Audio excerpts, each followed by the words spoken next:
Hey folks, Mark Levin here. Now, before we dive in today's episode, I want to talk about something truly valuable, protecting your financial future with gold. It's called diversification. Now, for that, I only trust Advantage Gold. They're the real deal with 5-star service and a sterling reputation. So give them a call today. Call Advantage Gold at 800-900-8000. Tell them Mark Levin sent you. Trust me, you'll thank yourself in the future. Now let's get to the show. Results may vary. Consult with your financial professional.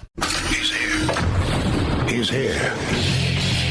Now, broadcasting from the underground command post, deep in the bowels of a hidden bunker, somewhere under the brick and steel of a nondescript building, we've once again made contact with our leader, Mark Levin.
Mark Levin here. Our number, 877-381-3811, 877-381-3811. You know what?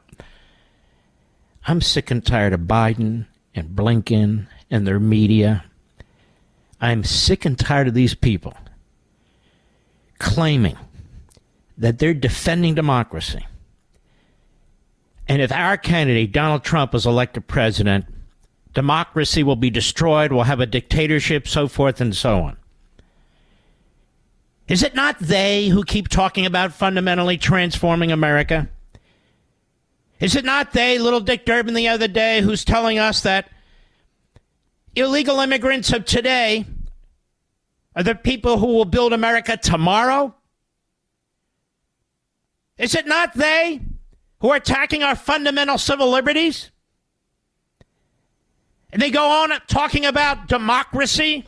They don't even understand that we live in a republic. The framers rejected a democracy. Why? Because democracies are about mobocracies, and you can't have a Bill of Rights in a democracy. Where do the rights come from? If you dare tell them they come from God, oh, you must be a Christian nationalist. But I'm sick of it. And then they say, Trump keeps saying, retribution. He's going to have retribution in his They're trying to put the man in prison. They've charged him with 91 counts, 34 farcical felonies in New York. They're trying to put his lawyers in prison, take their bar tickets away. You've got Peter, what's his last name, Mr. Peter, who's in prison right now. Navarro, I'm sorry, I apologize. Peter Navarro in prison. They're trying to put Bannon in prison. They want old ladies who are protesting at abortion clinics thrown in prison. And they talk about, retribution. They want retribution? Retribution for what? For what? They're the ones using the law against us and our people. And they sit there and they pose as great believers in liberty. I'm fed up. I want to give you an example. I wasn't even planning going on this direction, but my blood is boiling. This guy, Chris Murphy out of Connecticut, he's a lowlife. Absolute lowlife. So he's on CNN today. By the way, do any of these politicians work, Mr. Producer? They go on every cable channel endlessly during the week. Not talking about the weekends, my show, during the week. But here's this puke, this punk, Chris Murphy, on CNN today. Cut 8, go. The reality is that Republicans' sort of brazen decision to endorse the justice system's decision-making when it convicts a Democrat, like the president's son, and decision to call the system rigged when it convicts a Republican, like the former president. Is this man really this stupid, or is he just pretending to be stupid so he can make a false political point? Either way, he's a punk.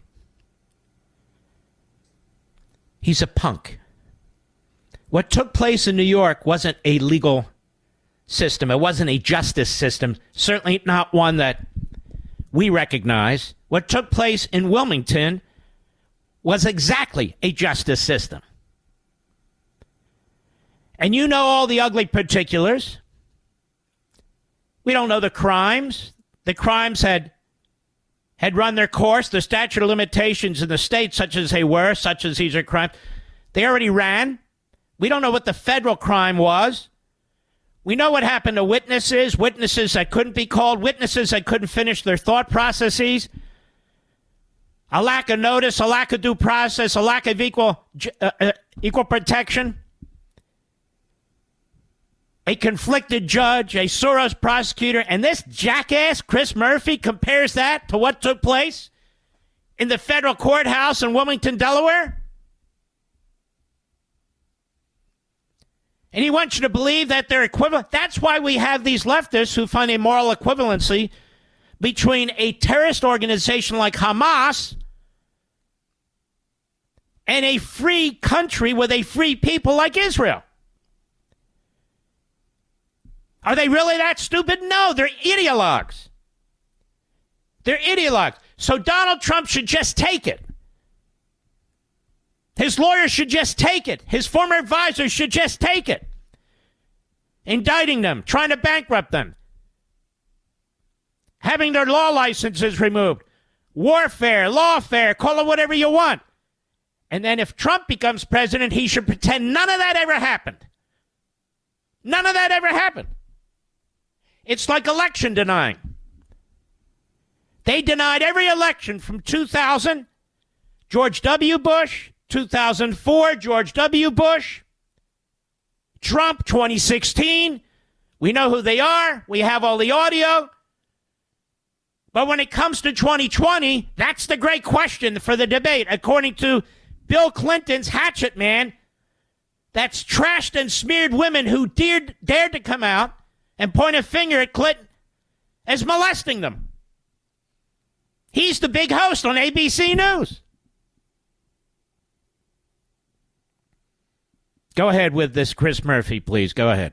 It's a real worrying advertisement from Republicans that they are planning to potentially use the justice system as a mechanism to target Trump's political opponents. Isn't this precious?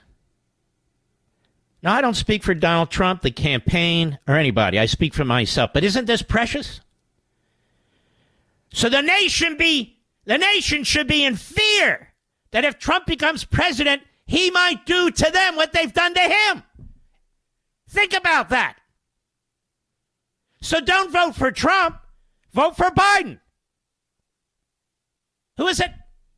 Attacking all of his political opponents, trying to put them in prison. With this pathetic attorney general. He gets away with something like that. See, CNN's not going to confront. This is why these fools won't come on my show.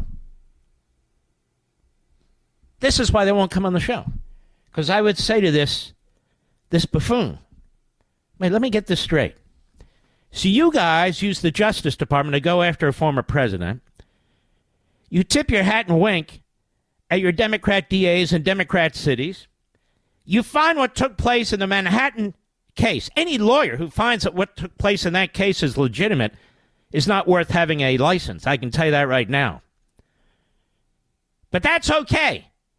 So if the same thing were done to Chris Murphy, that's not okay. That's exactly what we mean about two types of justice. And when you have two types of justice, you have no justice. When you have two types of justice, you have no justice. Chris Murphy, that's what he's saying. They're open to using the justice system as a political tool to persecute opponents if they get into power. The hypocrisy. The idiocy of that statement. You have a problem with that, Chris Murphy? How come you haven't said anything about... On the one hand, you say what happened to Donald Trump is good, and the Republicans, look at how they attack the system. But when it comes to Biden's son Hunter, that's okay. Biden's son Hunter had a sweetheart deal like nobody's ever seen in the history of our republic. The judge stopped it. The judge said, what is this? That deal fell apart. Hunter Biden and his lawyer, Abby Lowell, stormed out of the courtroom. David Weiss, the prosecutor, circled back, tried to cut another deal with him. Another sweetheart deal. They wouldn't do it. We'll take our chances in court. They go in court. Where's the court? Wilmington, Delaware. Jury of their peers. More than their peers. Biden's constituents. Biden's constituents. And they've noticed of what the crimes are. You don't have to resuscitate any crimes where the statute of limitation is run. Witnesses weren't interrupted. There wasn't any collateral evidence. The jury rules were kosher, straightforward. All that's supposed to take place in a courtroom. That's why nobody can criticize this. The guy was guilty as hell. He lied on an application, a federal application to purchase a gun while he was still an addict. And his girlfriend, how sick is this, who was his brother's wife, threw the gun in the trash can and it still had cocaine residue on it. According to Chris Coons, that's all right. He understands. That's the same thing as Donald Trump with trumped-up charges, state charges, on a non-disclosure agreement. 34 felonies. So he says, hey, that's the same. See, these idiot Republicans, no, we have brains. We can see the difference. Apparently, the people who vote for Chris Murphy in Connecticut do not. Because this is what passes for logic when it's the opposite. And then he says, can you believe it? They're talking about going after their political opponents. Are you kidding me? You damn fools wrote the book. Look at Rudy Giuliani today. Look at Peter Navarro today. Look at Steve Bannon today. Look at the whole crowd today. All of them. Look at John Eastman. And look at Donald Trump. From courtroom to courtroom to courtroom to courtroom. And this jackass says, look, they're planning on using it. No. Equal justice. You guys have created a precedent. The precedent stands.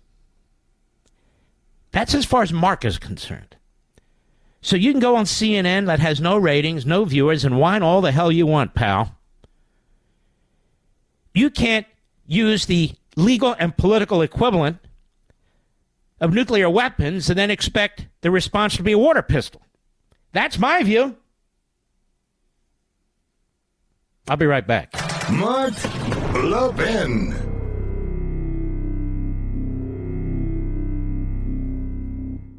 Folks, the war on our justice system, the vicious assault on President Trump, has sent our nation into uncharted waters. And trust me when I say things are going to get worse before they get better. I truly believe that. The political turmoil and uncertainty that lie ahead could have severe consequences for our economy and financial markets. But in times of crisis, there's always opportunity. And right now, I see that opportunity in diversification with gold and silver. As these tensions rise and the dollar's future becomes increasingly uncertain, gold has the potential to go even higher. That's why I trust Advantage Gold. They're experts at helping Americans take steps to help safeguard their wealth with precious metals. Call them right now. 800-900-8000. Don't wait. Get their free 2024 gold and silver kit, plus a special Mark Levin discount worth up to $1,300 if you qualify. The future may be unpredictable, but your financial security doesn't have to be. So call Advantage Gold right now. 800-900-8000. There's no risk. There's no pressure. That's 800-900-8000. Get your special Mark Levin discount worth up to $1,300 for qualified customers today. Performance may vary. You should always consult your financial and tax professional.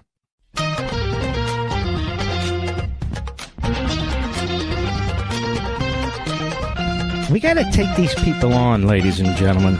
Confront them, challenge them.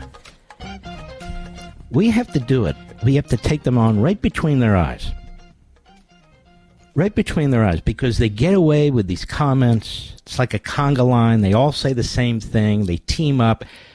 It's a mob mentality. It's a groupthink, and it is a bad mob and a horrendous groupthink. That's what it is. They will do anything for power. They will do anything to smear, character assassinate, crush us or people we support. They don't want to debate ideas because their ideas are antithetical to America's principles. Again, fundamental transformation. What does that mean? That means throwing out what's been fought for, our Constitution, our Declaration, and replacing it with something. They never really tell us what. And yet they pretend that they're the ones standing up for the Constitution. Tell me, what is constitutional about all of Joe Biden's dictatorial-like edicts when it comes to appliances in our home, the vehicles in our garages, the food we eat, his edicts on the border, a phony executive order? You'll notice in the issuance of this executive order, this is very important. Nobody's brought this up. I was thinking about it before the show. You will notice in that executive order, he didn't withdraw a single one of his prior executive orders, did he, Mr. Producer? Not one. He issued over 90 executive orders dealing with the border or the lack thereof. And he issues this latest executive order, which is a paper tiger. It's a dead letter. It's an empty act. He didn't withdraw any of the over 90 other executive orders, and he has no intention of doing that. None. The whole thing is bogus. Anyway, let me quiet my computer, which is almost never on. Let's see here. Okay. So we have to confront this. So I decided for my Saturday Life, Liberty, and Levin show, my opening statement's going to be all about Joe Biden's lies. And I started researching this, America, and you know what? It never ends. From the moment this punk was in law school and beyond, he has told so many lies in so many ways and in so many places, new lies, repetitive lies, it's impossible to track them all. From things small to things huge. Now, you remember the Hunter Biden laptop, right? Of course you do. And you remember him standing up during that debate, that second debate, second and last debate, right before the election, right? And when Trump pointed to him and talked about the laptop from hell, that's what he called it, and the information in there showing that Biden's corrupt, Biden went immediately to that letter. And he used that letter. Over 50 intelligence experts from both parties serving 4 presidents have said this is Russian disinformation. And the moderator, who is now the Meet the Press moderator, who is a buffoon, she kept trying to cut off Trump. In that one moment, that encapsulates everything. Joe Biden and his campaign had that letter produced, had that letter signed, leaked that letter to news organizations, and then in the debate, he uses the letter to deny that Hunter Biden's laptop is Hunter Biden's laptop. He knew the letter was fake, and he knew the laptop was real. He lied to you. My fellow Americans, the phony conviction of Donald Trump has sent a clear message. Our country is in deep trouble. Our rule of law is under attack, and the integrity of our elections may well be in jeopardy. In times of political chaos like this, it's crucial to protect your wealth and secure your financial future. That's where my good friends at Advantage Gold come in. Please call them now. 800-900-8000. Get their free 2024 gold and silver kit to help protect your money against times like these with physical, precious metals. Plus, tell them I sent you, and they'll give you a special Mark Levin discount worth up to $1,300 if you qualify. No one can predict the future, but you can prepare for it. Call Advantage Gold today. 800-900-8000. Get your free gold and silver kit right now. Plus, Mark Levin discount worth up to $1,300 for qualified customers today. 800-900-8000. Give it a try. Performance may vary. You should always consult your financial and tax professionals. Nobody says it better than Mark Levin. I'll go with what Mark Levin said, because nobody could say it better. Call in now at 877-381-3811. That be me. Yeah, it's an amazing thing as I'm doing this research. And it's not difficult research. There's just so much of it. And it really comes to the fore. You hear all these lies from Joe Biden, right? But when you go back and you start to add them up and different areas of life and small, medium, big lies and repetition of lies, there's something psychologically wrong with this man, apart from all the dementia discussion. He's done this all his life. The man has no character. And yet, they try to brainwash the American people into thinking it's Trump who has no character, and Biden is this upstanding guy, a family man. He's none of that. He's a pathological liar. He lies about everything and anything. And it's not now just about his memory loss, which is, quite frankly, disqualifying and scary enough. I am telling you, it's throughout his life. It's not just the plagiarism in law school, the lies when he ran for president 3 other times. And in 1988, when we had a real media, he was forced out of running for office because he was such a lying buffoon. He steals words from Robert Kennedy Sr. He steals words from Kinnock, who was the Labor Party leader. And he has no shame about it. He accuses people of things that they've never said. Trump never said he wants to cut Social Security and Medicare. It was Biden who said it. But they run commercials saying Trump said it. Trump never said attack on January 6th. He said peaceful. But they're running commercials showing the attack on January 6th, that those who were violent, and trying to attach Trump to it. This is the entire political life of Joe Biden. This is how he operates. Whether it's Bob Bork, whether it's Clarence Thomas, whether it's Benjamin Netanyahu, whoever, it doesn't matter. Donald Trump. He doesn't live in an alternative world. He lives in his own world, which is filled with a psychotic mindset. This is an evil dude. It's what he is. He's not smart. He's clawed his way up the ladder. He got elected in a small state, a state that I like, by a couple thousand votes. He works with the state's unions, especially the teacher unions, raises a ton of money to overwhelm his opponent in TV ads. It's the same plan and plot every damn time. Of course the Democrats are going out there and saying, here the Republicans are criticizing Manhattan, but look at Wilmington. It's not how it works. I don't know. Does Chris Murphy think it was okay what local judges, state judges did in the South in the 30s, 40s, 50s, and even 60s to black people? While there was a jury, while they had a trial? Of course not. Our words are twisted. Logic becomes illogic. The truth becomes a lie. This is how the totalitarian mindset works.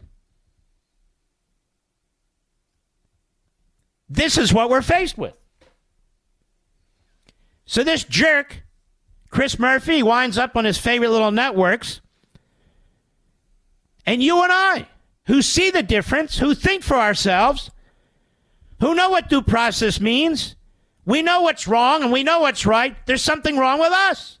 That we're not against Trump. That we're not cheering what happened in the Manhattan courthouse.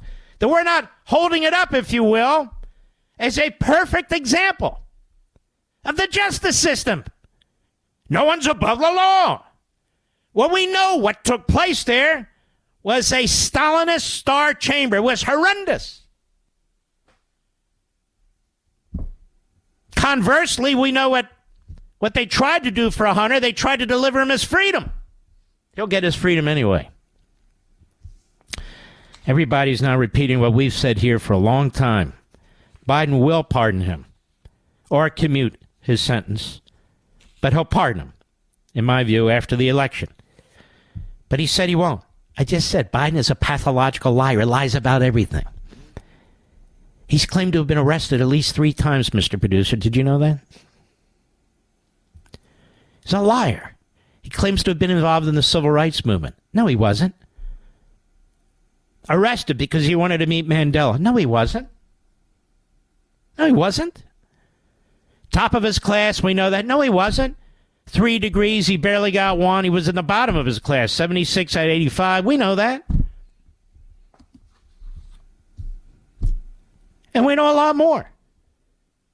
Now, this is on top of all of his racism. The truth is that but for the media, Biden would not be a presidential candidate right now.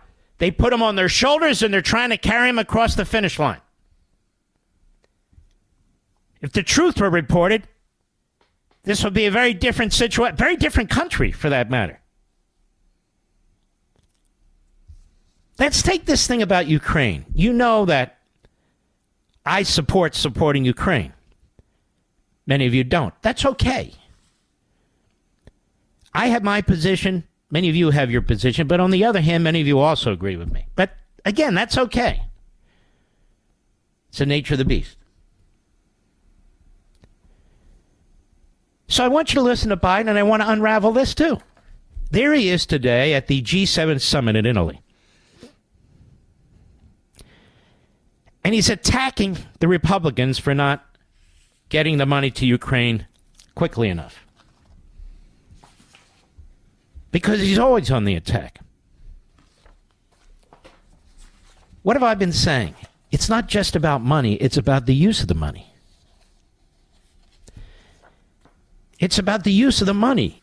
You could send them $1 trillion if you don't allow them to purchase the right equipment, to fight the right battles, to go on the offense. They're going to lose. I don't care how much money you pour into it. We have experienced a similar thing in our past. But here's the Hill newspaper. Biden inexplicably urges Ukraine not to be so effective fighting against Russia. What the hell is that? According to the Financial Times, the Biden administration, in response to Ukraine drone attacks on 12 oil refineries in Russia, quote, urged Ukraine to halt attacks on Russia's energy infrastructure, warning that the drone strikes risk driving up global oil prices and provoking retaliation. These people are fighting for their lives. Think of what, as you may. It's like telling the Israelis, no, you can't defeat Hamas, and whatever you do, the fact that Hezbollah fired 250 missiles into your country yesterday doesn't mean you should go up there and kick their ass. So the White House seems more concerned, this is the Hill, Jonathan Sweet, Mark Toth, opinion contributors, about keeping global and domestic oil prices below $85 in an election year than it is about stopping the revenue that funds Russian aggression in Ukraine. This is the problem. While he's attacking the Republican, I'm sorry, Mr. Zelensky, that you had to wait and so forth and so on. He doesn't apologize for the fact that he's trying to control Ukraine's tactical war decisions from the Oval Office. A man that's never served 1 minute in the military, Blinken, who hates the military.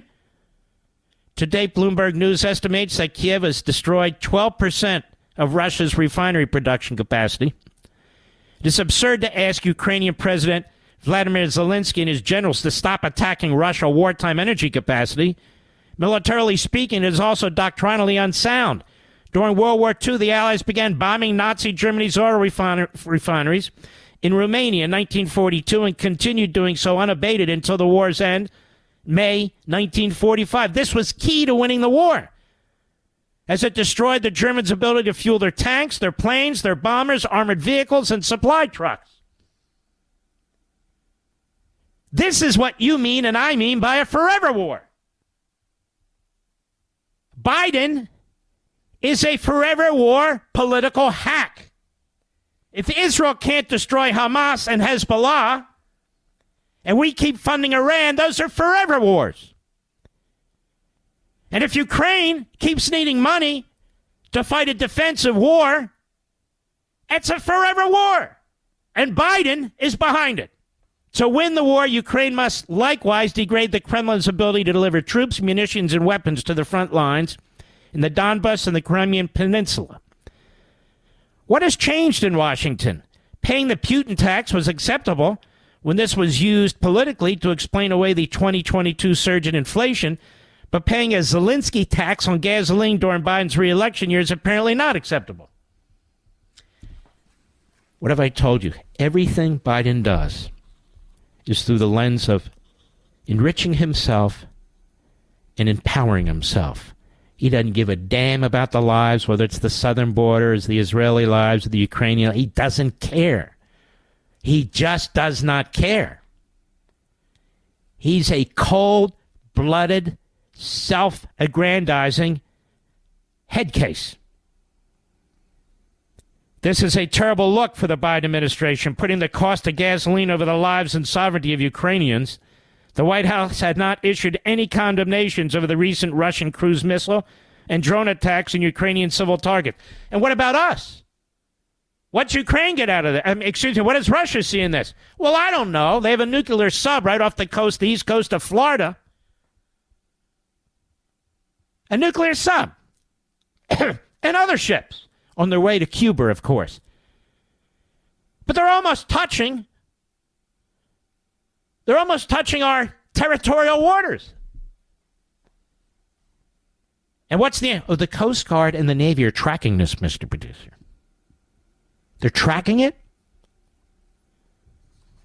This kind of behavior by Biden not only gets Ukrainians killed, it gets Americans killed. And it serves as a sort of a triggering or provoking mechanism for the Russians. They look at this, they see he's a dunderhead, they see he's weak. They see, he's giving a lot of money to Ukraine, but he's holding them back.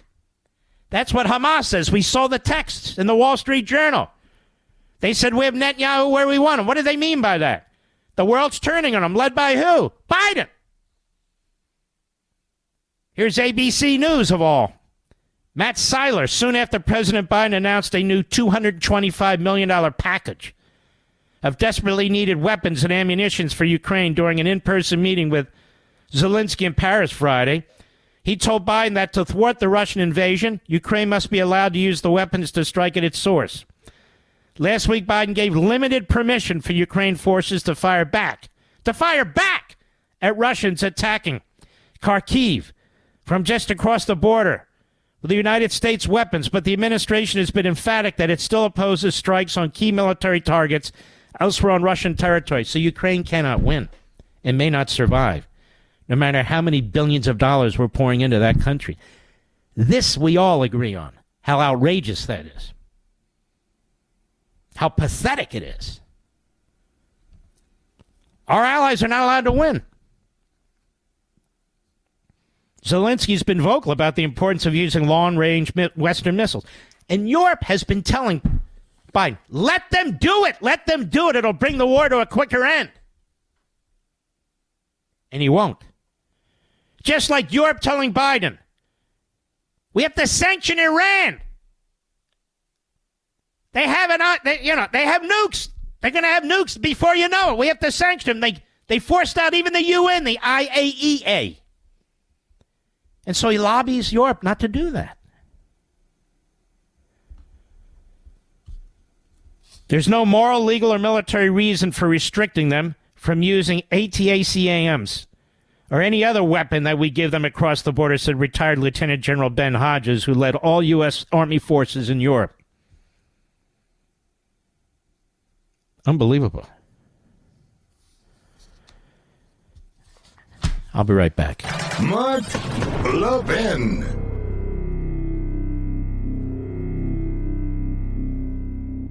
Folks, the war on our justice system, the vicious assault on President Trump, has sent our nation into uncharted waters. And trust me when I say things are going to get worse before they get better. I truly believe that. The political turmoil and uncertainty that lie ahead could have severe consequences for our economy and financial markets. But in times of crisis, there's always opportunity. And right now, I see that opportunity in diversification with gold and silver. As these tensions rise and the dollar's future becomes increasingly uncertain, gold has the potential to go even higher. That's why I trust Advantage Gold. They're experts at helping Americans take steps to help safeguard their wealth with precious metals. Call them right now. 800-900-8000. Don't wait. Get their free 2024 gold and silver kit, plus a special Mark Levin discount worth up to $1,300 if you qualify. The future may be unpredictable, but your financial security doesn't have to be. So call Advantage Gold right now. 800-900-8000. There's no risk. There's no pressure. That's 800-900-8000. Get your special Mark Levin discount worth up to $1,300 for qualified customers today. Performance may vary. You should always consult your financial and tax professional.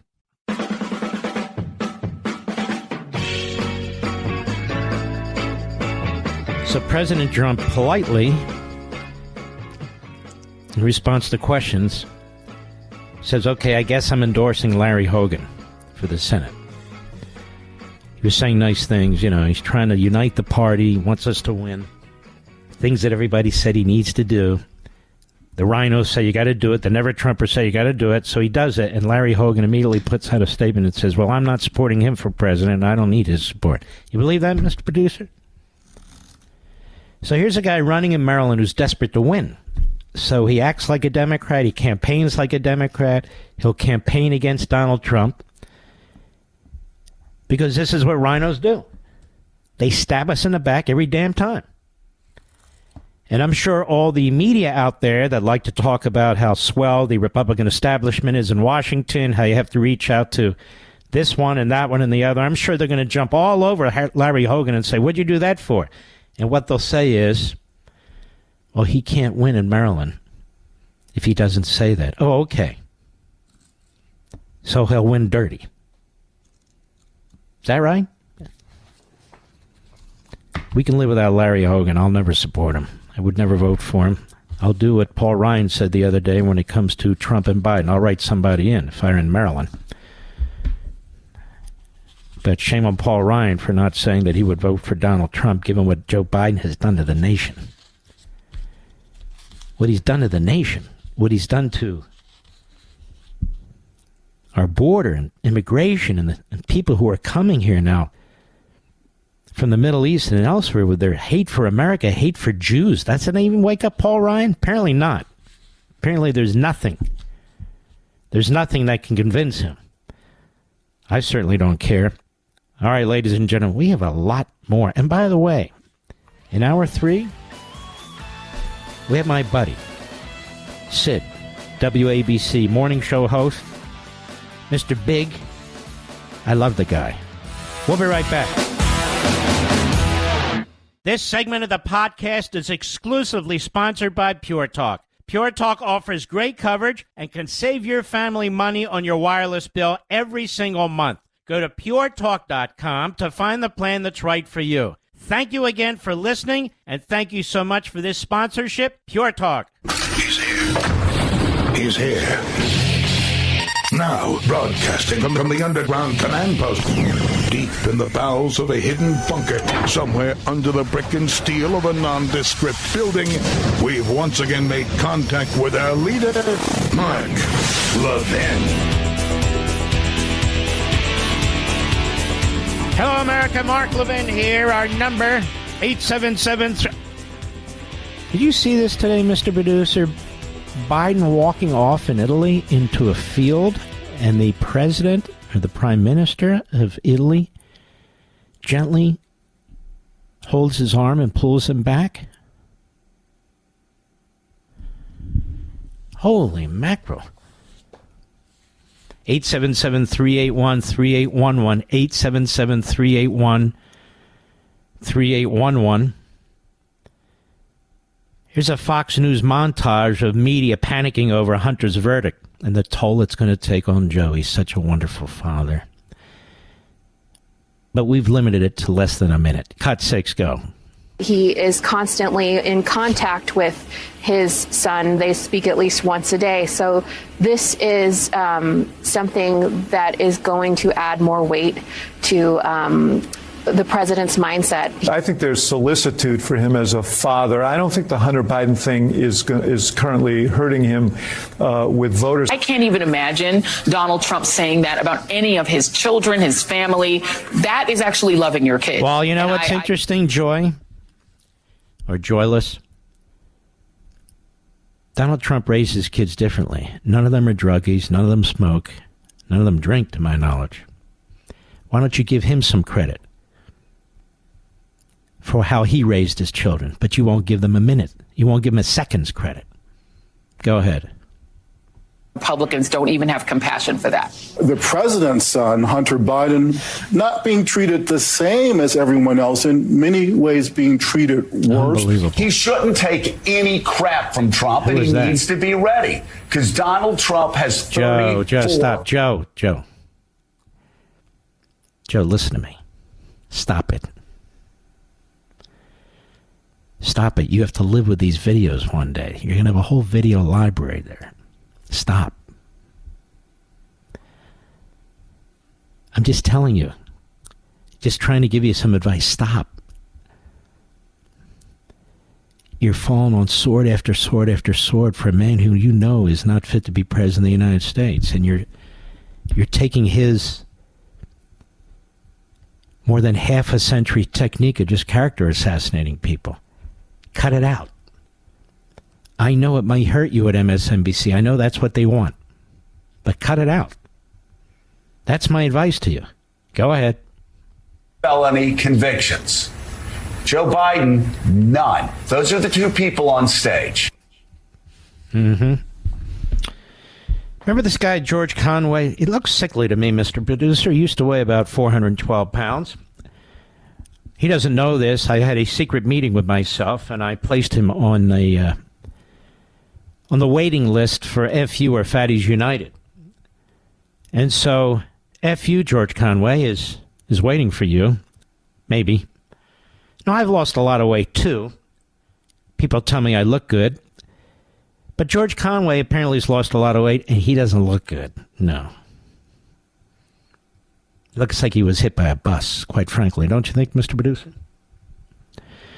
So George Conway, sort of like Matt Drudge or some of these others, they were all for Trump, and then they turned on him, and then they became poisonous, cancerous.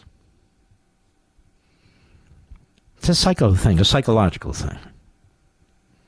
George Conway wanted a big job at the Department of Justice. This is what I hear. I don't know this. And he didn't get it. Thank goodness. So he's pissed. Who knows what's ticked off Matt Drudge, or if he even owns the Drudge Report. That's a Hate America site. The Drudge Report is the Hate America report. It's contemptible. My brother, Rush Limbaugh, that's what he was like to me, would be appalled at what Drudge is doing over there. I can tell you that. But here's Conway. And you see, the entire Republican Party and all the people who support Trump, there's something wrong with you. There's something wrong with us. Not George Conway, who sadly humiliated his wonderful wife. And she's a lovely lady. A lovely lady. I would never do that to my wife or any loved one. Never. Even if I thought completely differently from them, I would never publicly humiliate them. And yet that's George Conway, who's moralizing all the time about Trump and Republicans, and there's something wrong with us. Cut 10, go! The Republican Party has become addicted to lies under Trump. And this is interesting. Again, please watch the Saturday show and the Sunday show, but the Saturday show, I'm going to do my entire opening, maybe one of the longer ones, but so be it. Because I've decided to take this on, this issue of character and lying, and demonstrate that it's Joe Biden, who is a horrendous character, no character, and lies. The issue isn't whether Joe Biden lies. The issue is when the hell does he stop lying? Go ahead. The Republican Party has become addicted to lies under Trump. See, folks, there's something wrong with tens of millions of us. So George Conway's become a leftist elitist, a screwball, unhinged. He can't get enough TV shows on CNN and MSLSD or wherever else. Behind the scenes, he's advising people, to sue Trump. At least that's what the reports say with the one libel case. He's a man on a mission, and he's self-destroying himself. He's self-destructive. Go ahead. Pretense that Donald Trump cares about the Constitution, the pretense that he didn't try to overthrow the Constitution. First of all, he does care a lot about the Constitution. I know that for a fact, and so do you, you jerk. Number one. Number two, you keep bringing up January 6th. You don't have a scintilla of evidence, not a syllable. None.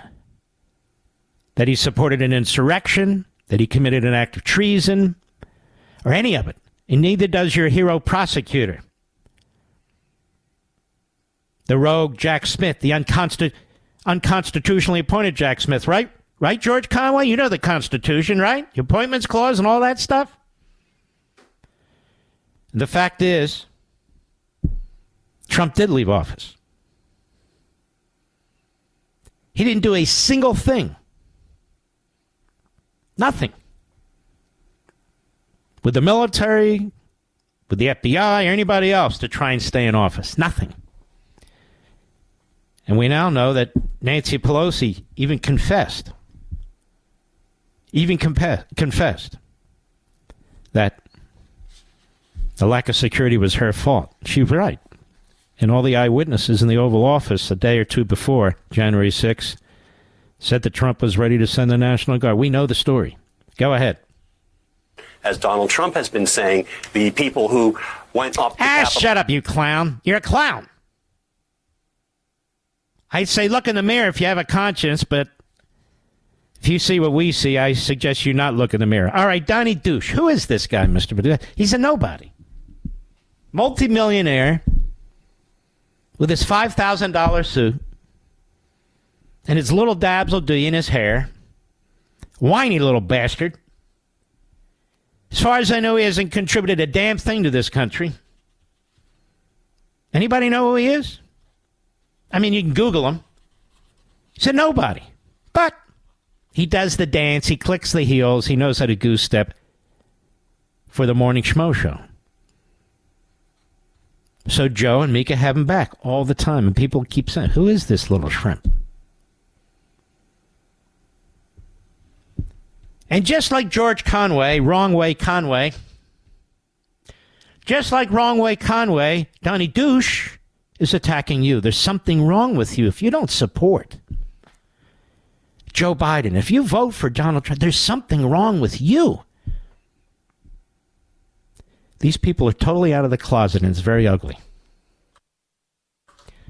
The way they feel about the American people, blue-collar workers, union members, non-union members, veterans, police officers, so many of whom are going to vote for Trump. They're talking about you. I've always told you this. Their hate for Trump is a hate for you. That's what it is. Their hate for Trump is a hate for you. It's that simple. Here's Donnie Douche. Cut 11, go.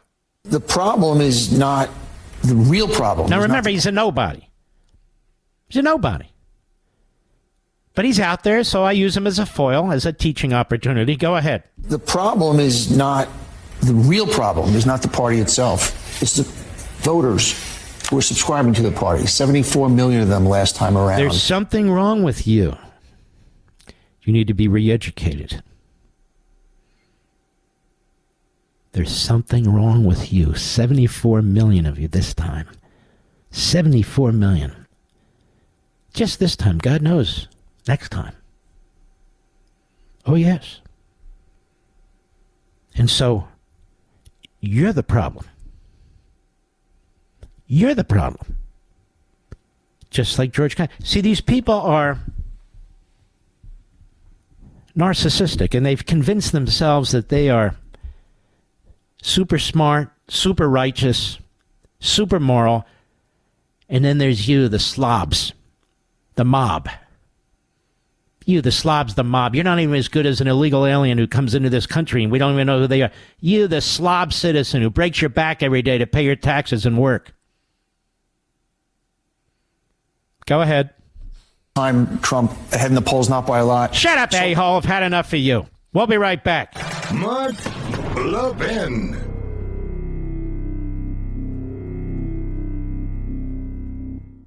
Did you know one of the largest U.S. flags in the state of Georgia stands proudly in Pure Talk's parking lot? To honor that flag, Pure Talk is supporting America's Warrior Partnership in their mission to prevent veteran suicide. For our servicemen and women, the transition to civilian life can be very difficult, especially now. Access to housing, employment, and even their earned VA benefits can be very difficult. That's where America Warriors Partnership steps in by providing real support where and when our vets need it most. And you can help this noble cause when you switch to Pure Talk's 5G service and support this great charity. Through Flag Day, they'll match every dollar donated up to $50,000. Choose a wireless company that shares your values and puts you on America's most dependable 5G network for just $20 a month. Go to puretalk.com/Levin. That's puretalk.com/LEVIN to make the switch. That's puretalk.com/Levin for superior cell phone service. That's half the price of Verizon, AT&T, or T-Mobile, and to help Pure Talk with vets in need.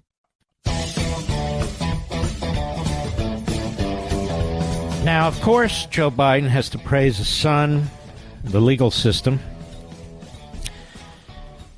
because as Josh Boswell explains in the Daily Mail, this isn't really about Hunter Biden. It's about Joe Biden.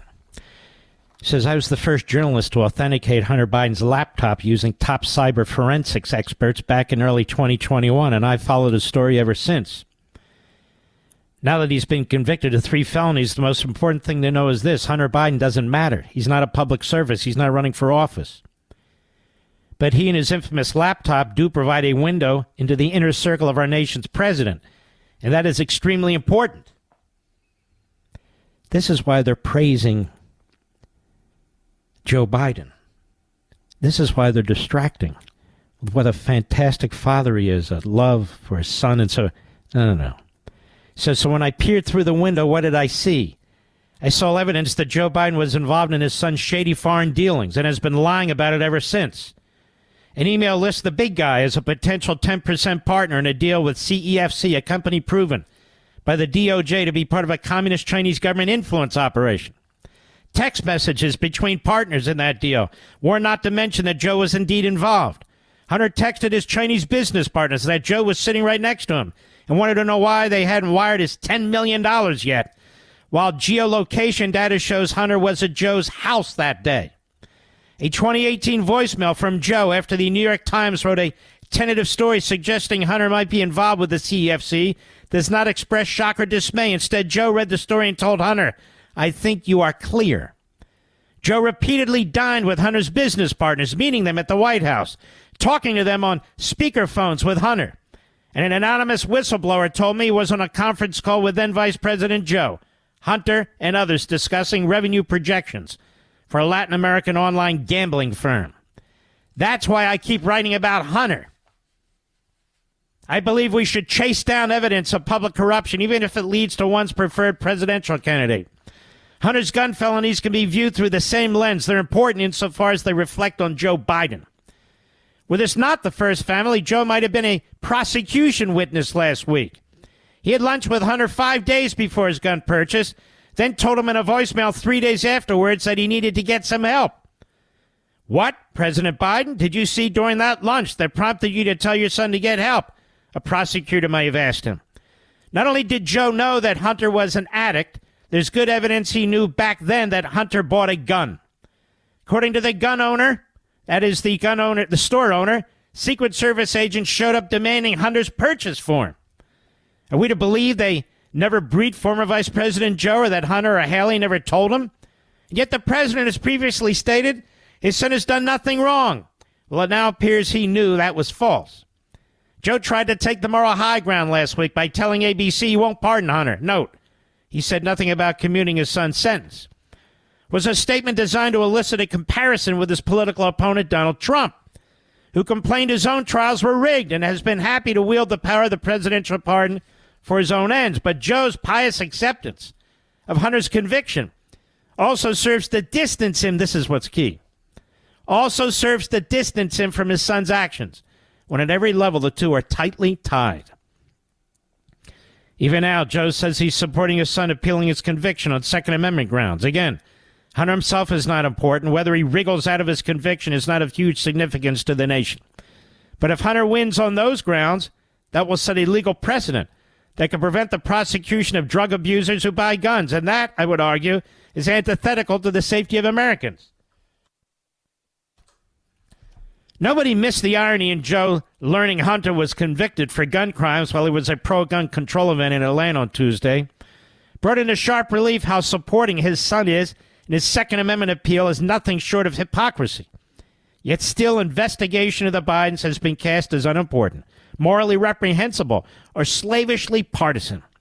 This has been the message from Democrats and left-leaning news outlets who portray themselves as morally superior to their rivals on the right. Venerable newspapers such as the New York Times and the Washington Post turned a blind eye for years to the treasure trove of information in Hunter's laptop, pointing to the potential corruption of our current president.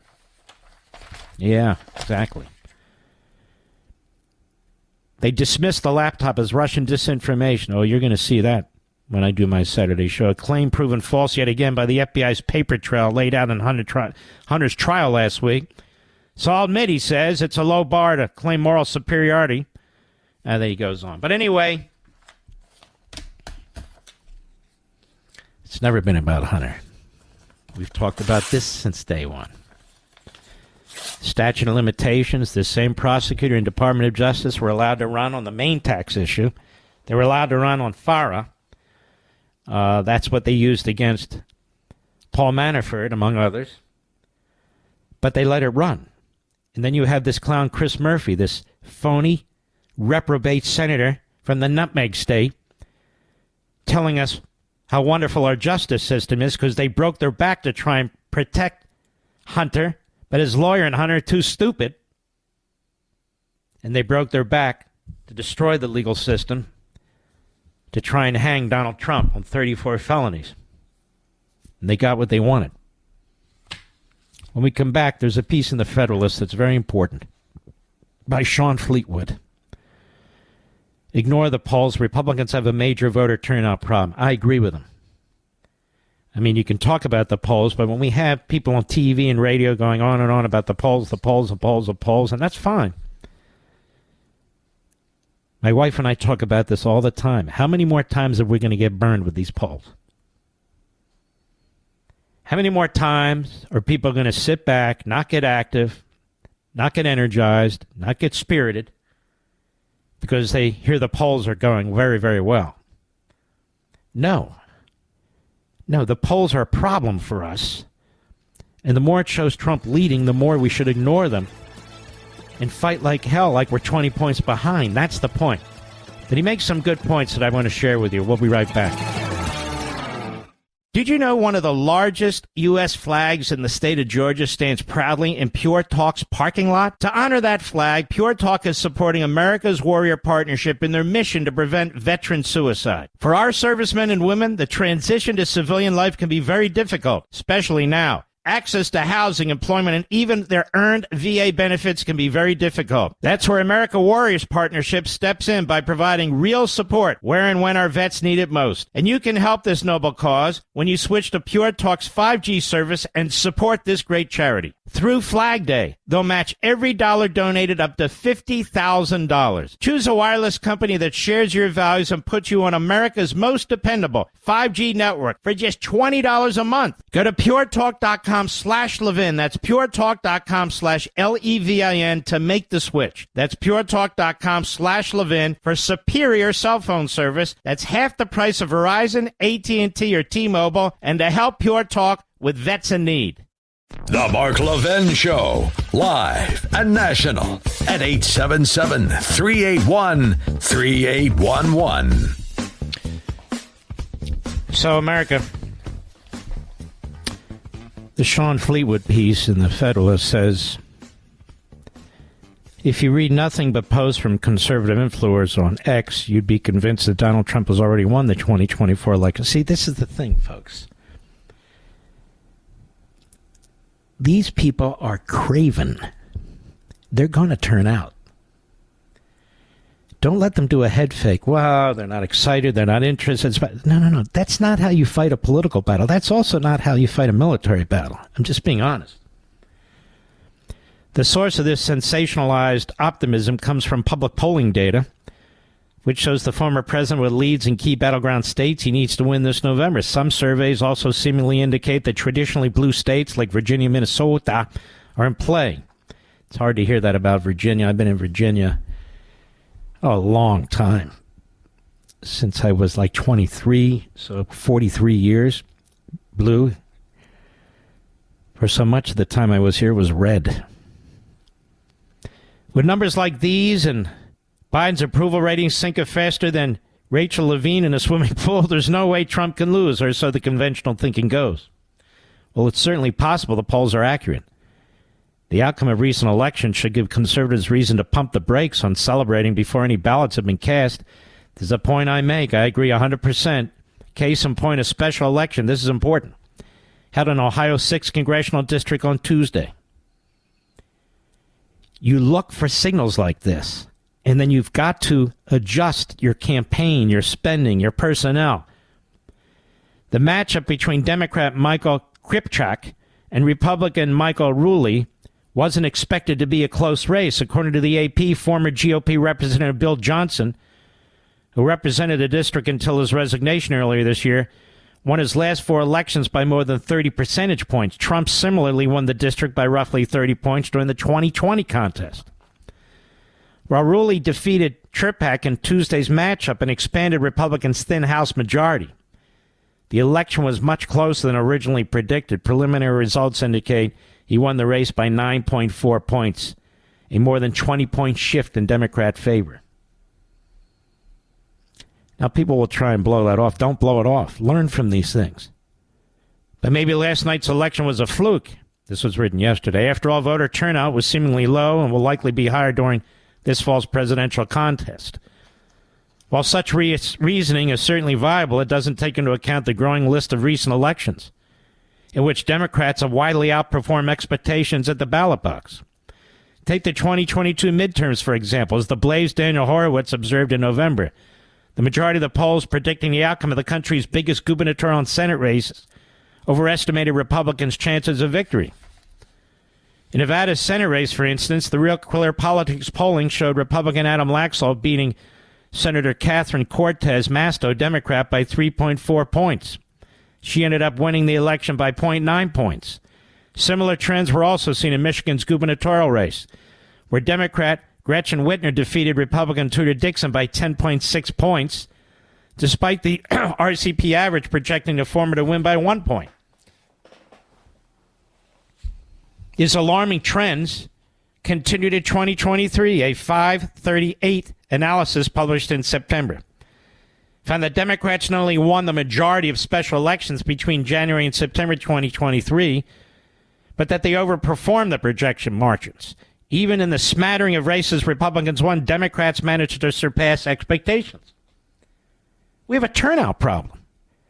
And rather than ignoring it, we got to deal with it so we don't lose. Democrats' electoral hot streak was also appearing in off-year elections in November, which their party won Kentucky's gubernatorial race, a Pennsylvania Supreme Court seat, passed a ballot amendment that enshrined baby killing into the Ohio Constitution, and took unified control of Virginia's General Assembly. Republicans performed so poorly that they were left to brag about Governor GOP Governor Tate Reeves winning a re-election in Darkwood, Mississippi by just 3.2 points. Trump won the state in 2020 by 16.5 points. Democrats more recently won a February special election in New York's 3rd congressional districts to fill George Santos' seat. Democrat Tom Salzi defeated Republican Maisie Melissa Phillip, who we had on, by 7.8 points. More than double the 3.7-point lead Salzi was projected to win by, according to the average polling. While a long-used tool to predict election outcomes and margins, electoral polling has become obsolete. It cannot account for the highly sophisticated election machine Democrats have spent years building, and I would argue the change in our election laws. On the non-governmental side, left-wing nonprofits funded by leftist billionaires evade federal law by targeting and registering Democrat-friendly demographics, such as racial minorities, college-educated women, and young people. After these likely Democrat voters are on the voter rolls, left-wing activists and groups chase and harvest these low-effort votes in the weeks leading up to the election. Organizations such as U.S. Alliance for Election Excellence, the new iteration of the Zuckbuck scheme used to boost Biden and Democrats in the 2020 election, are also attempting to influence election operations in various localities throughout the country. According to its own website, election offices in key battleground states are active members of this alliance, including Nevada's Clark County and Georgia's DeKalb County. At the same time, Biden is actively weaponizing the federal government's taxpayer-funded resources to conduct voter registration drives benefiting Democrats, more commonly known as Biden Bucks. The executive order signed by Biden in March 2021 instructed hundreds of federal agencies to increase their voter registration and GoTV activities, which Congress never authorized. And in fulfilling this mandate, agencies are tasked with coordinating with so-called nonpartisan third-party organizations approved by the White House to supply voter registration services on agency premises. Conservative media and good government groups have since discovered these groups are extremely left-wing, such as the ACLU and Demos. A lawsuit challenging the legality of this order is pending before the U.S. Supreme Court. And guess what? The court said it'll take it up in September. You know what that means, America? They're not even going to decide this case till after the election. I don't know what the hell's wrong with this court, but it drives me nuts. It doesn't mean we shouldn't keep getting up to the door and knocking on the door. I don't know where the Trump lawyers are. I don't know why they're not going to the Supreme Court, but they're going to make it harder and harder to do. Despite conservatives' hype, election polls are meaningless. The only thing that matters in modern U.S. elections is getting ballots into the boxes. And until Republicans learn to chase ballots and compete with the Democrats' election machine, they can continue to expect to lose every significant election under the sun. They'll win the polls, but they'll lose the elections. Pay attention to this. This is true.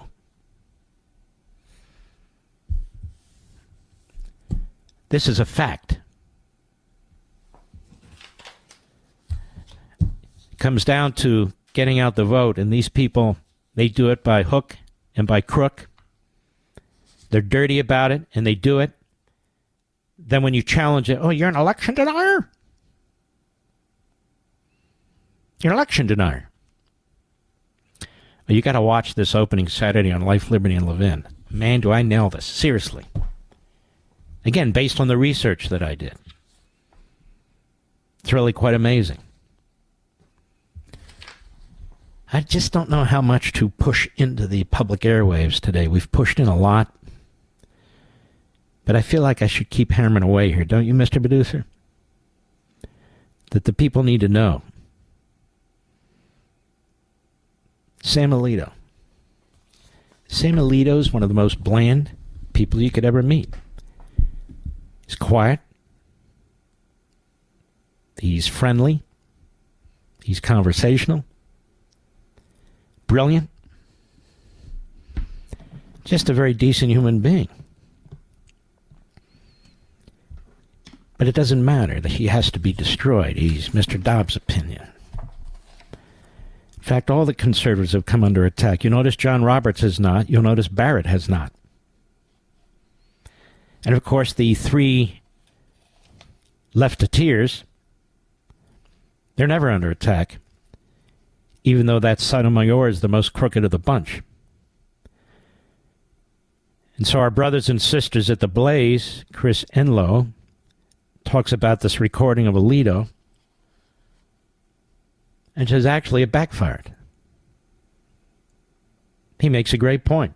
I was thinking about this, but he articulates it. For more than a year, media outlets, specifically ProPublica, it's not really a media outlet, it's on the left coast and it's funded by leftists, have worked to delegitimize the Supreme Court by suggesting, this is what I mean with this Chris Smith thing. You know, these Trump guys, 74 million of these bastards out there, you know, they hate democracy. I fear what will happen to our country if they take the government. Oh, my God, the retribution. They're trying to destroy the court.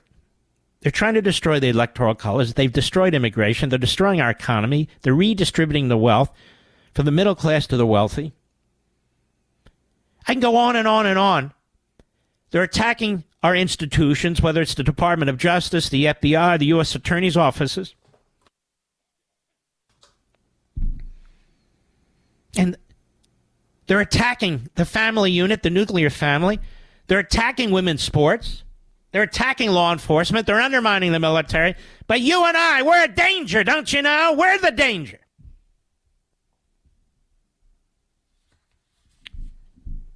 So it's Sam Alito's turn.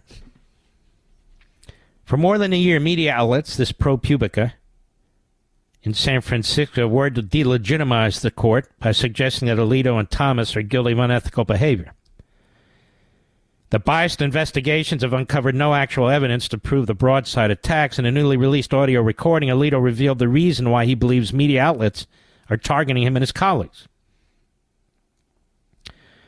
The recording was captured at a Supreme Court Historical Society event on June 3rd. It's not that long ago, by my calculation, Mr. Producer.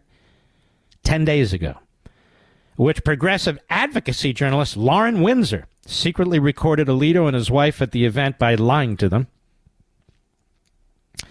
The newest recording was secretly captured by Windsor's colleague, Ellie Samaracco, if that is her name. In the recording, Samaracco, if that is her name, tried to flatter Alito by calling him an American hero, a compliment that he rebuffed.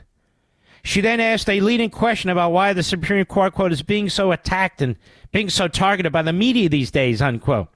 Well, I think it's a simple reason. They don't like our decisions, Alito responded. Not only is that a concise answer, it's actually accurate. And they don't like how they anticipate we may decide some of these cases that are coming up. That's the beginning and the end of it, he explained. These are groups that are very well funded by ideological groups and that have spearheaded these attacks. That's what it is. He's absolutely right. When asked for specifics, Alito identified ProPublica, a.k.a. ProPublica. Gets a lot of money. They've spent a fortune investigating Clarence Thomas, he said, for example. You know, everything he's ever done in his entire life. They've done some of that to me, too. They look for any little thing they can find, and they try to make something out of it. That's what it is. Alito later added, I think it's a dangerous time.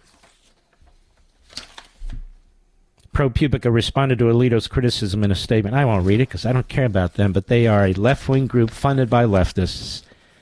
They're a hit squad, just like the rest of the media, actually. Because the rest of the media regurgitate what ProPublica does if they feel it advances the cause, and the cause, of course, is leftism. And if you're going to promote leftism, you have to destroy the great patriots who promote Americanism. We'll be right back. Mark Levin.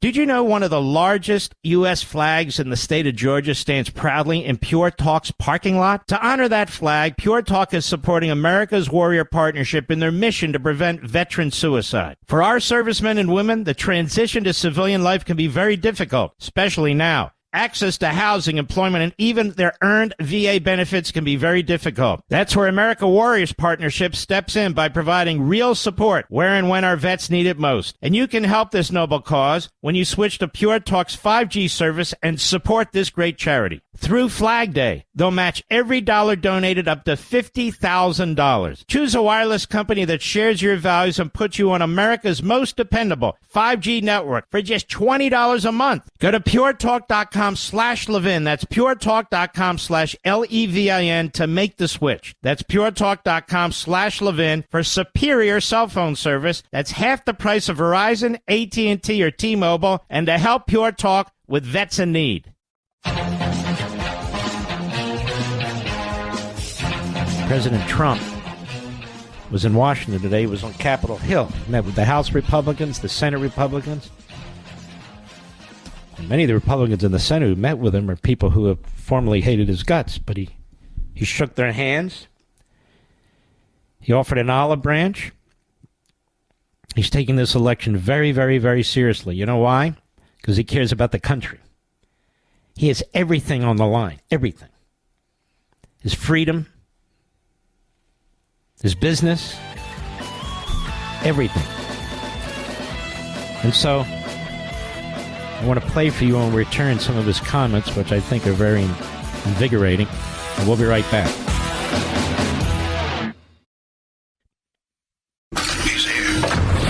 He's here. Now, broadcasting from the underground command post, deep in the bowels of a hidden bunker, somewhere under the brick and steel of a nondescript building, we've once again made contact with our leader, Mark Levin. Hello, America. Mark Levin here. Our number, 877-381-3811. We're now in the Power Hour, hour number 3. 877-381-3811. President Trump came to Capitol Hill. Very magnanimous. Shook everybody's hands. Made peace with everybody. He was even asked afterwards about Larry Hogan. He said, look, Larry's okay, you know. And then the interviewer says, well, are you endorsing him? I said, I guess I am. The first time I've said that, he said, but I guess I am. Larry Hogan fires off a statement saying, well, I'm not endorsing him, and I'm not even voting for him. I don't support him. I despise these rhinos. I really do. How many years have I been doing this now, Mr. Producer? 23 almost? God, went fast. Really fast. And I don't know how many more I'll do it. We'll see. We'll see. 23 years. In my 20th year or so, I started to talk about the establishment Republicans versus constitutional conservatives. There were articles written about me talking about how I've created this divide. I said, I didn't create it. Remember all this, Mr. Producer? I didn't create it. I even had conservatives at National Review and others writing, what's this establishment stuff? And so this is the truth. So I was the first host in the syndication level to start endorsing candidates. This is true. Absolutely true. I didn't come behind this microphone as a professional radio broadcaster. I didn't go to broadcasting school. I didn't have 17 jobs. I didn't have any of that. I was invited to do a 2-hour Sunday show from noon to 2 p.m. on WABC in New York by a fantastic program director, Phil Boyce, and a fantastic ABC radio news network that always treated me beautifully. Mitch Dolan was the man in charge of the radio network. Good guy. And so I did that Sunday show. All you New Yorkers who've been listening from the beginning, you know all this. I did that Sunday show for about 14 months. And I was paid the enormous sum of nothing. because it's noon to 2 on Sunday. But I decided to do it. I remember my mother, God bless her, so smart, so smart. She said to me, you're not going to get paid anything and you're going to do that? And I said, I'm going to learn this business on the biggest talk station on the face of the earth. See, when I was 16 years old, I wrote letter after letter after letter to the program director at what was then WCAO Radio in Philadelphia. It's now WPHT. And I harassed these people enough where they invited me, and I brought my parents, to go on the air for a half hour. I was a mess. I didn't know what the hell to say. But it was fun. And before that, I had my little transistor radio, and I would go to sleep with the transistor radio on, always moving the antenna to listen to talk show hosts. I was in Philadelphia, in New York, on WABC and WOR, Bob Grant, and many others. And I listened to Philadelphia, WWDB, where we had some really great hosts as well. Dominic Quinn was my favorite. And a very dear friend of mine, on the weekends, did the program from like midnight to 5 in the morning.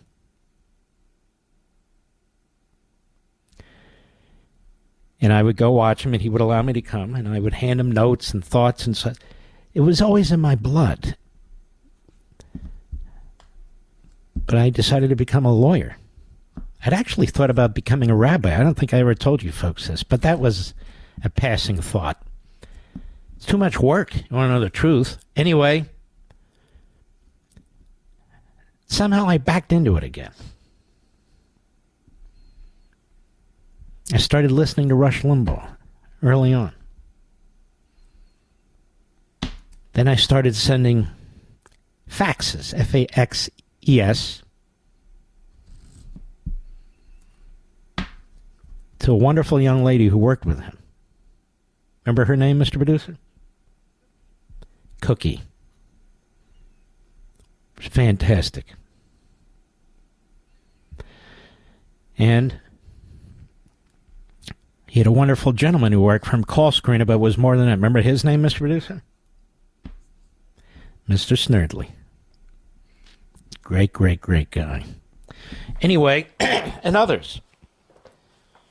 His chief of staff, who unfortunately, HR, who passed away in the prime of his life. I would start to fax thoughts about the Constitution to Rush, just out of the blue, to Cookie, who would run them in to him from time to time. And then on the air one day, he called me the director of his legal division, F. Lee Levin, after F. Lee Bailey. And we became very, very good friends, very close. Talked to him over the weekends. We would text. I know you miss him, and I miss him too a lot. And of course, there's Sean Hannity. Sean, too, one of my best friends. And we would work closely together on substantive issues and so forth. And he really, really wanted me to get into radio. Now, the truth is I wanted to get into radio, but I didn't know how to do it and so forth. So he would have me sub for him now and then, and he brought me to his home on Long Island. He said, look, nobody's better at substance than you. Here's the issue. You got to get the formatics down. I said, what the hell are formatics? He said, exactly. So we took these 5x7 blue cards, and we wrote things on it like, hi, I'm Mark Levin. I'll be right back. Things like that, because when you're in the middle of talking, you don't remember to say those things. And on those cards, we put sort of the basic times when you needed to get in and get out. I think I had like 52 of these cards or whatever they were. And for like the first 3 months, I had those cards in front of me and I would refer to them. You remember that, Rich? Or did I never tell you that? Yeah, you remember that. Rich has been with me forever. And the truth is, he's the best of the best. You've been with me since 03? When did I start? 02. Well, he came along later. No, I'm just kidding. So basically, Rich Cementa, who is my executive producer and the engineer and the all-around guy, I don't have a big staff. In fact, I've got one full-time guy, and that's Rich, and we have our fantastic call screener, Steven, and we've had others too, Guns and so forth, always great. And Rich Valdez, who's now a broadcaster. But anyway, this isn't Mark Levin, this is your life. I'm trying to get to a point. So after 14 months on WABC doing Sundays from 12 to 2, and I did it out of Washington. I did it out of the ABC radio headquarters in Washington on DeSalle Street. I used to walk in there, and there were all the reporters, most of whom were liberal. We got along. It was hilarious. Hey, Mark, what are you going to talk about today? We would kind of nudge each other. I quit. I said, okay, this isn't going anywhere, but I appreciate it. And Boy said, oh, yes, it is going somewhere. I said, what do you mean? We have a 6 to 7 slot. We've tried everything. It's the hardest slot in radio. People go to dinner. People want to turn off the radio and so forth and so on. You want to give it a shot? I said, okay. He said, well, we can't really run you for 1 hour. That doesn't typically work. How about 2 hours? 6 to 8. Well, I'm used to going home and eating at 6. I said, okay, let's give it a shot. So the general manager didn't give him much of a budget, Mr. Producer. How much do you think I got for those 2 hours? Give me a guess. Open your microphone. A year in the biggest market in America. How much do you think? You don't know. Just guess. 50,000. I got 100,000 for 1 hour and 5,000 for the second hour.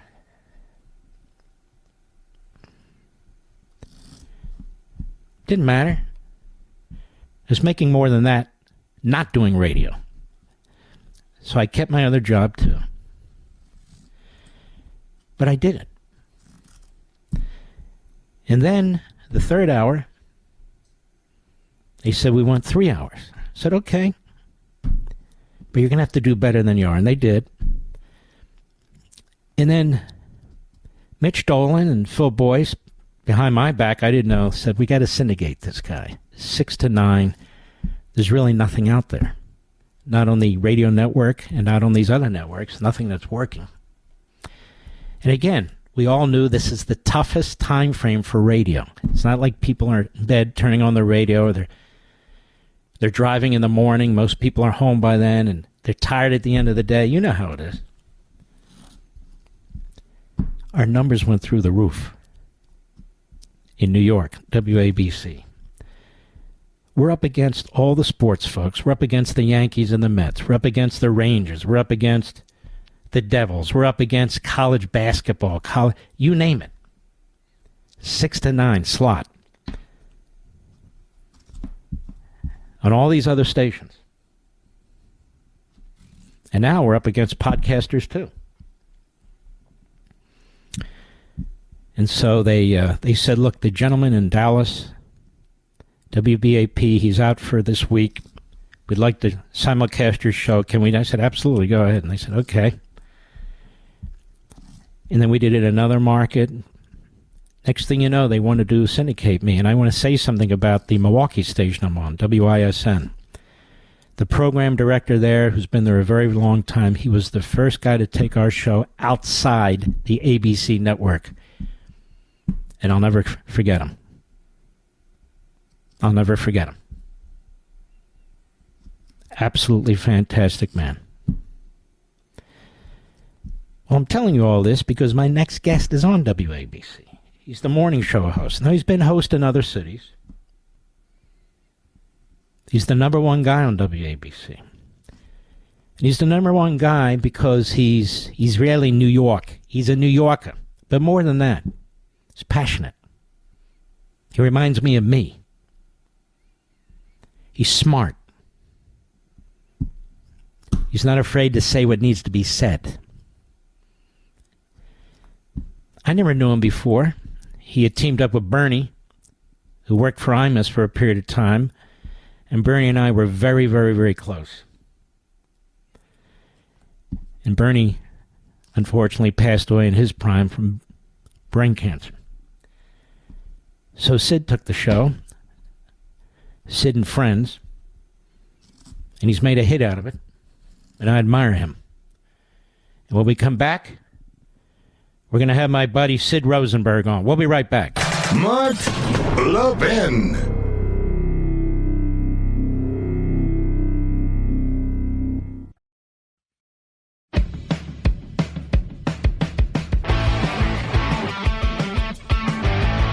I jumped the gun, as we runners like to say, Mr. Producer. Obviously, I'm not a runner. Sid will be on at the bottom of the hour. But President Trump in D.C., after meeting with GOP leaders today, cut 13. Go. This was a great meeting. There's tremendous unity in the Republican Party. We want to see borders. We want to see strong military. We want to see money not wasted all over the world. We don't want to see Russian ships right off the coast of Florida, which is what they are right now. That's unthinkable. We want to see just success for our country. And we don't have success right now. We have inflation that's killing everybody. We have levels of inflation that nobody's seen for, they say 42 years, they say 53 years, and they say 75 years. I would say probably all of them are wrong. Probably we've never seen levels like this before. And we're going to end that. We're going to bring back our jobs. We're going to bring back common sense to government. We're going to have strong borders, and we're going to have people come into our country, but they're going to come in legally. They're not going to pour in from prisons all over South America and all over the world. And it's not just South America, by the way. It's all over the world. And we're not going to have them pour in from mental institutions, which is where they're coming from, large numbers, and large numbers are terrorists. And we're not going to have this. Cut 14, please. We want to make America great again. We want to make our country great again. We're a nation that's in decline. We're a declining nation. We're a nation that is being laughed at all over the world. We have a leader that's being laughed at all over the world. And we're going to turn it around. We're going to turn it around fast. The polls are looking like they're very strongly for us. And no matter where you look, in fact, a lot of states that people thought weren't in play are very strongly in play. Some we're actually leading in. But we have to get elected. We have to take this beautiful place, and we have to make it really something very special again. Right now, it's not special. Right now, it's being scorned and being used as an example of when they look at the crime on the streets, when they look at all of the problems that we have, they're using us as a bad example of democracy. And they're getting away with murder, and we're not going to let it happen. I love the way the flag burners on the left, the Democrat Party, they say, look at Trump trashing our country. You really have to, and most of you have, learned to think how they twist and project. They're destroying our country, and if you point it out, they accuse you of attacking our country. You notice that, Mr. Producer? You really got to just think things through when you go, wait a minute, no, that's right. They talk about Trump destroying democracy. First of all, we're a republic. While they're destroying it, they accuse Trump of destroying it. While they're trying to put him in jail and everybody around him in jail, they complain about possible retribution. Well, there wouldn't be possible retribution if you weren't doing what you're doing, would there? They say, I can't believe he wants to deport all these people. Well, we wouldn't have to deport all these people but for them. And so what they're really complaining about is here's somebody running for president who wants to reverse what they're doing, who wants to apply the law equally, who wants to secure the border, who wants to kill inflation. And so he's under attack. Just remember this. These are the people of tyranny. These are the people with the totalitarian mindset. And so they're going to project onto somebody else who they are. Every communist regime has done this. Every fascistic dictatorship has done this. And that's what's happening now. It's called thought control. It's called propaganda. That's what we're dealing with. That's Chris Murphy of Connecticut and all the rest of these bastards. Now, when I come back, my mad Sid Rosenthal. We'll be right back. Mark Levin, the thunder on the right. Call in now, 877-381-3811. I can't get enough of Sid Rosenberg. I'm in Virginia and Florida. It's hard to hear him in the morning. But everybody else hears him. Sid, how are you, buddy? How could I be bad? Mark Levin actually called me tonight Mr. Big. That's huge, Mark. Huge. Well, you deserve it, my man. By the way, what is this Netflix thing you're doing? I'm not part of the culture, honest to God. So I don't know what the hell's going on there. You're doing something that's very interesting. Can you explain it?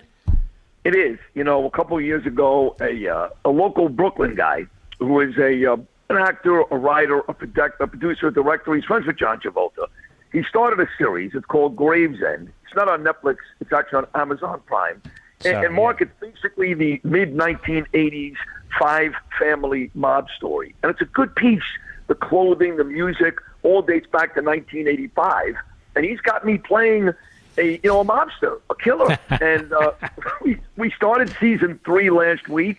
I actually shot scenes with the NBA Hall of Famer Shaquille O'Neal, who can act 2 nights ago. I'm in scenes with people like Chaz Palminteri. It's a big deal. So what's the name of the show? The name of the show is Gravesend, which refers to a section in Brooklyn. But here's what I wanted to tell your listeners, Mark.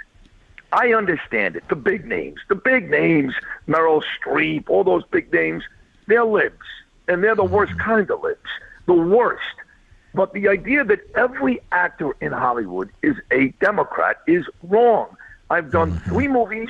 I'm on this show, Gravesend, now for the 2nd consecutive season. And there are a lot, not a couple, a lot of Trump supporters that work with me in these movies and on these TV shows every day. I think it's exaggerated, the amount of Dems in Hollywood. The big ones are, there's a lot of guys like you and I who love Trump and love this country. Mm-hmm. And you've been doing this how long now? 4 years. I made a movie, actually, in Los Angeles 2 years ago. It was the true story of the Gemini Lounge mob bar in Brooklyn. I made 2 other movies last year, and this Gravesend show in season 3. I've been in season 2 and 3. So 4 years. I still look good, Mark. I got that tough, rugged Brooklyn guy look. I'm still good on the theater, I can tell you that. Let me say this, and no offense. You do look a little mobsty. You know what I mean? That's not a bad thing. It's not a bad thing. Listen, when I grew up in the late 1970s in Brooklyn, New York, Mark, I was so angry at my parents. My late great father, Harvey, I miss him every day. And my mother, Naomi, who loves you, she's listening right now. I go, Mom, Dad, come on. Tony Manero. That was the John Travolta character in Saturday Night Fever. I wanted to be Tony Manero, not Sidney Ferris Rosenberg, a Jew from Brooklyn. My whole life, I wanted to be Italian until October 7th. Since that day, I've never been more proud to be a Jew. Mm-hmm. But you have to admit, the Italians have the best food. At least I think so. The best food, the best looking women, the nicest cars. The Italians and the Jews are very similar, don't you think? We're exactly the same. We are family-minded. Seriously. Their God is Jesus. We talk with our hands. Yeah? Yeah. And we eat early on Sundays. And you know what? Maybe the Italians, the Jews, and the Greeks, I think we're all very similar. What do you think of that? I do believe that. And I'll tell you something else, talking about the mob. But the mob, they've always been Republicans. You're never going to find a Democrat mobster. Why? What do they care about? Money? And Republican presidents like Trump make sure your money is going to be safe. They care about God. They love Jesus. Only the Biden mob family. The Biden mob family. There's one right there. There you go. One. Okay. Let me ask you a question, because I've never done morning radio. You're on very early in the morning. What time do you have to get up? I get up at 3:15 a.m. every morning, and I've got a driver that waits outside my door to take me from Queens to Manhattan at exactly 4:10 a.m. every morning. I arrive at our Palatial Manhattan studios just before 5 a.m., and at 6 o'clock, I'm ready to rock and roll. Mm-hmm. And I guess during the drive and even before, you're kind of boning up on information, yeah? I'm not really. I know who my guests are, and I know I'm going to go with them. But, I think the beauty about my show, Mark, is that it's unpredictable. I can be talking to Trump one segment, Bill Sims about the Giants the next segment. I could be talking to a hostage's mother like Rachel Goldberg one segment, but Darryl Strawberry the next. So, we cover so much on that morning show. Music, sports, lifestyle, politics, news, even Hollywood, that from one segment to the next, you just don't know. And quite frankly, I don't know. I come out of commercial break, and thank God, God has given me the talent to just run with it. But lots of mornings, I have no idea. But somehow, we get through 4 hours, put on a pretty good show. You're an old sports guy, so I got to ask you something. What do you make of the Philadelphia Phillies? Has to be driving you nuts. It is. I've always hated the Phillies. I liked them once. You'll like this, Mark. I liked them when Tug McGraw left the Mets and won the World Series with the Phillies in 1980. But, look, they're the best team in the National League. The Dodgers are right there. Dodgers are very, very good. Milwaukee is a solid team out of the Central. The Braves are still dangerous. But the Phillies have been the best team in the National League now for the last 2 years. And the Yankees, they look like they'll never lose a game again. So no, they're great. Right, it's early. It's only June. But early June, it looks like a Yankees-Phillies World Series. And any time New York meets Philadelphia, that's spicy. I can't wait. I hope it is that. Now, do you get to get special seats in there because all these people you know? Of course. It doesn't matter, Mark, whether it's a baseball game, a Broadway show, which I never go to anymore because I hate those people, to be honest. But any ticket I want for anything in New York, I get because I use the name Mark Levin. And they give you the balcony way back over there. Yeah, right. Oh, no, they love you. Let me tell you something. They love you. And why do they love you? Look at tomorrow, for example. What an important day tomorrow is. Think about this. Tomorrow's Flag Day, okay? Yeah. Tomorrow's also the birthday of President Trump. Tomorrow's his birthday. Tomorrow is also the birthday for the Army. So look at a guy like Mark Levin. Who's more patriotic? Who loves America more than Mark Levin? You have President Trump's birthday, the birthday for the flag, and the birthday for the Army all tomorrow. That's you. Tomorrow is your show, Mark Levin. You are America. I have to have you on more often, Sid. You're very, very kind. You know that. So I mean it. Yeah. So one last thing I want to ask you. This war by Biden against the state of Israel, and you hear Blinken, he says, it's on Hamas now. Hamas is a problem for some reason. Are these guys ideologically anti-Semitic? Are they just stupid eggheads? What is going on here? They're in bed with the enemy, and a lot of people are making money. And really, it comes down to votes. They don't care how many Jews die. They don't care how many Jews get harassed on a subway car in New York City. They don't care. They care about votes in Michigan. They care about votes in Minnesota. Look, he's in big trouble, Biden. They convicted our friend on 34 counts. It doesn't matter. This country is thirsty for a leader. Joe Biden has proven for the better part of 3 years he can't get it done. And physically, he's a mess. Whether he's freezing at a Juneteenth parade or we walked off the wrong stage in Italy at the G7. So they know they are desperate for votes. That's all this comes down to. He needs to win Michigan. He needs to win Minnesota. They're in bed with Iran. They're making money off of Iran. So they don't care. I'm not sure they're anti-Semitic. I'm not sure that's the case. But they just don't care, which to me is every bit as bad. How do you not care about a people who just went through what we went through less than 9 months ago? Either way, they are evil, bad people. Evil and bad. All right, Sid. You're a good man. Dear, dear friend. Wish you all the best. God bless you. Maybe one of these days you'll really make it in New York. Well, I hope so, because I love you. I love you, and it's when you bring me on, Mark, just so you know, I do a lot of shows. Nothing like doing yours. It's the biggest honor in the business. Well, thank you. You're the best talent and the best in the business. I love you. Thank you very much. Let me say this about you. You make it sound like we're sweethearts, but the truth is we do love each other. It's unbelievable. Like men, you understand. But it's sincere. It is sincere. And have we ever met in person? I don't think we have. I don't think we've ever met in person. It's funny you say that. I don't think we ever did. Never. No. Isn't that weird? It is, but it's not really, because after October 7th, I needed someone, you know. And October 8th. Remind everybody what happened then. You contact. Go ahead. What happened?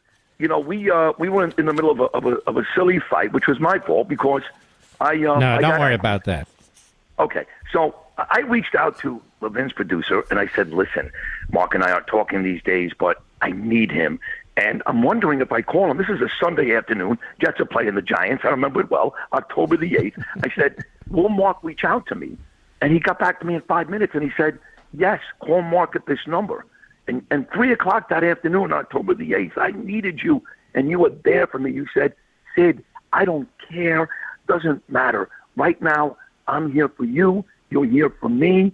And that has remained true. I mean, folks don't know this. We text each other 4 or 5 days a week. It is a serious, important relationship. You become kind of like my father, a family member. I needed you, Mark Levin. I still need you, and you were there for me. That I will never forget, and your whole audience should know that.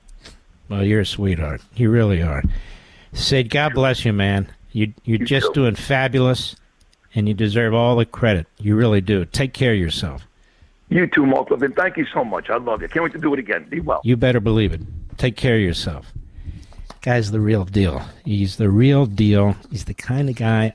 You know what, Mr. He's the kind of guy I grew up with. Does that make sense? You get in these heated fights, and then you're buddies. But we should have ever been in a heated fight. And I don't need to get into all that, because I've always liked him, but now we're very, very, very, very close. We'll be right back. Mark Levin.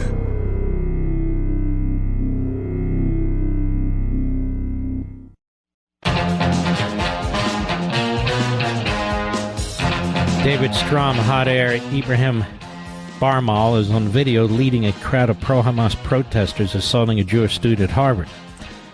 You might remember the incident not because it was unique, but because it was among the first examples of so-called pro-Palestinian supporters on an elite college campus getting physical with Jewish students, preventing their freedom of movement. And what doubled shock value was that he was the editor of the Harvard Law Review, one of the most prestigious positions a law student could attain. Barmal wasn't punished by Harvard, of course not, but he's facing misdemeanor charges, too little in my humble opinion. Writes David Strum, I agree.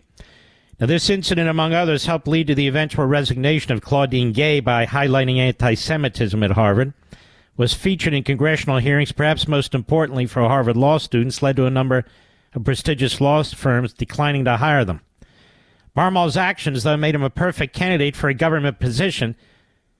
We now live in a world where being an anti-Semitic bigot is a qualification for government employment in deep blue cities, and no city's deeper blue than Washington, D.C. This student, identified in a Washington Free Beacon report as Harvard Law Review editor Ibrahim Barmal, has now landed an immigration law clerkship with the Public Defender Service for the District of Columbia, according to a LinkedIn post. Barmal and Divinity School graduate student Elon Tetley Tamalko, Yabba Dabba, were each charged with 2 misdemeanors on May 19, stemming from their conduct in an October 18 die-in protest held outside Harvard Business School. Barmal and Yabba Dabba were captured on camera accosting a first-year Israeli business school student, surrounding the student, making it difficult for him to walk freely, as kippah-clad onlookers shouted, "Shame!" And now he works for the Public Defender's Office in Washington, D.C. And this is everywhere. Everywhere. Folks, we can't afford to lose this election. I don't care what these Democrats, the conga line of buffoons, the Christopher Murphys and others talk about democracy. They don't mean a damn thing. Jerks like him and the rest, they've done nothing. Their party's done nothing but embrace this. Their Justice Department has done nothing. Their Education Department has done nothing. Their president has helped fuel it. We salute our armed forces, police officers, firefighters, emergency personnel, our truckers, our brothers and sisters in Ukraine, our brothers and sisters in Israel. We have your back, even though Biden does not. And you, the great patriots in America, you, God bless each and every one of you. I'll see you tomorrow.